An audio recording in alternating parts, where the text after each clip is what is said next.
A popular Tuscaloosa spot has returned to normal operations after officers shut it down after an A-Day Saturday night. Thanks for joining us at 10. I'm Carla Wade. I'm Guy Rawlings. Police cited overcrowding at the Strip for the closure. And WVTM 13's Aaron Llewellyn took a trip to the Strip this evening to hear from people that were also visiting the area tonight. Aaron, what did they have to say about all of this?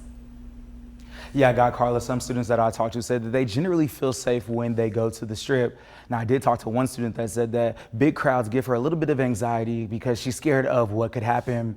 But above all else, most students say that they hate that the Strip was shut down, but they hate the controversial comments that followed even more. For University of Alabama students, a night out on the Strip is part of the Tuscaloosa experience. It's been good. It's been a lot of fun. There's tons of places down here to come out to. It's great. I love it down here. But the fun came to an end earlier than usual on Saturday. Tuscaloosa police said they shut down the popular area because of overcrowding during the 8-day spring scrimmage game. Police said 19 arrests were made in the Strip area between Saturday afternoon and early Sunday morning. I knew it had gotten shut down in past years on A-Day, so it wasn't surprising to me.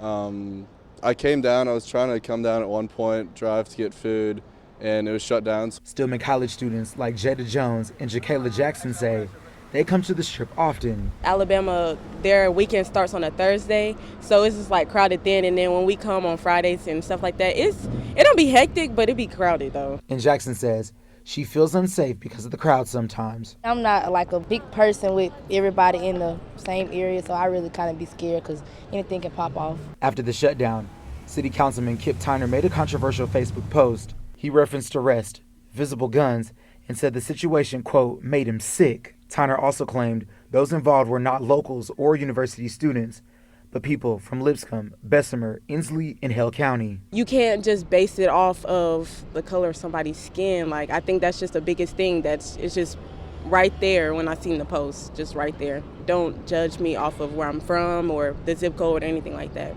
A TPD spokesperson said police could not confirm where those arrested were from. Tyner has since apologized, saying he didn't intend to offend anyone. He said his goal was to let people know about the Strip closing and what he described as visible guns. Maybe they have their license. Maybe they're licensed to have a gun. You just never know, instead of just going off by what they wear or their skin color.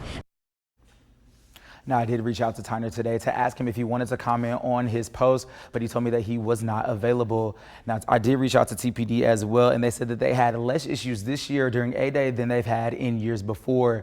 They also told me that they noticed that it was a younger crowd during this year, and they said that they saw parents dropping off children as young as 13.